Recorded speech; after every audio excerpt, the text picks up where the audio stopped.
3 باتیں اس عاجز نے اپنی زندگی میں بہت اہم پائیں بچوں کی تربیت کے معاملے میں۔ اس 35-40 سالہ یہ جو تجربہ ہے بچوں کا، بچیوں کا، اور متعدد مدارس کا اور متعدد ملکوں میں، 3 باتیں وہ اس سارے تجربے کا نچوڑ ہیں۔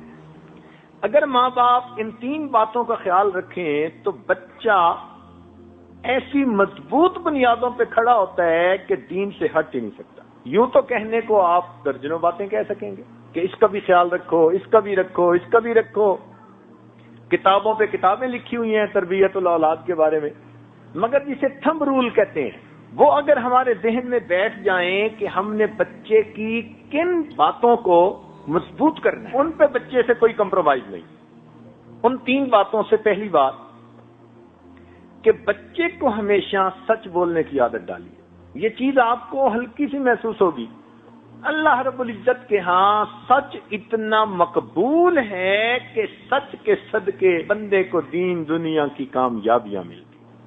اگر کبھی سچ کے باطنی فائدے ہمیں محسوس ہو جائیں اور سچ کی وجہ سے جو برکتیں زندگی میں آتی ہیں وہ محسوس ہو جائیں تو ہم تو سچ کی خاطر کٹ مرنے کو تیار ہو جائیں۔ اس میں محنت نہیں ہوتی، یہ کام بڑا مشکل ہے، اس لیے کہ اس میں پھر ماں باپ کو بھی سچ بولنا پڑتا ہے۔ اب پھر کیسے ہوگا کہ ادھر سے فون آیا تو بیٹے کو کہہ دو ابو گھر پہ نہیں ہے، اب وہ بچہ سچ کیسے بولے گا؟ اور دوسری عادت بچے کے اندر جو پیدا کرنی چاہیے وہ نماز کا اہتمام۔ نماز تو پڑھتے ہی ہیں بچے، بچپن سے اس کو نماز کا اہتمام سکھانا ہے، تسلی سے وضو کرنا ہے، پاکیزگی کا خیال رکھنا ہے، وقت پہ نماز پڑھنی ہے تکبیر اولا کے ساتھ اگر وہ بیٹا ہے۔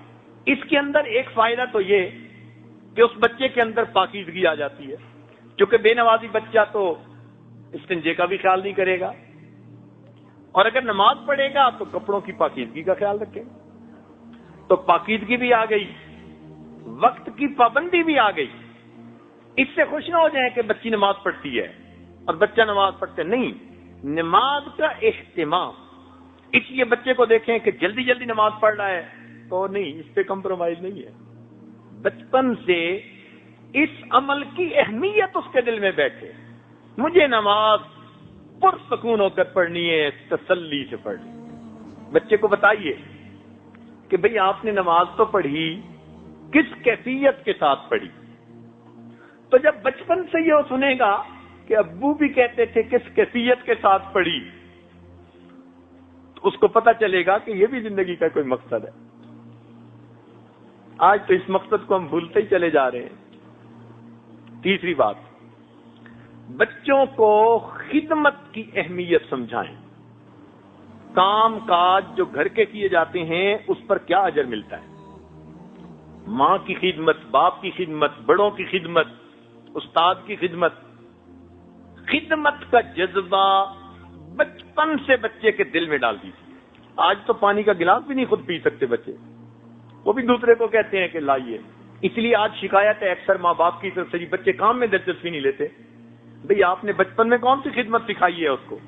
کیا پتا یہ بچہ کبھی کس اللہ والے کی خدمت کرے اور اس کی اس کو دعا لگ جائے۔ اس کو بتائیے کہ معذوروں کی خدمت کی جاتی ہے، بوڑھوں کی خدمت کی جاتی ہے، تو اس کے دل میں رحم کا مادہ پیدا ہوگا، احساس ہمدردی ہوگا۔ اس ایک لفظ خدمت کی وجہ سے اس بچے کے اندر اچھے اخلاق آتے چلے جائیں گے۔ جب دوسروں کی بات سنے گا جو بڑے ہیں تو پھر ماں باپ کی کیوں نہیں سنے گا؟ آج اس کو خدمت بتائی نہیں، وہ ماں باپ کی بھی نہیں کرتے۔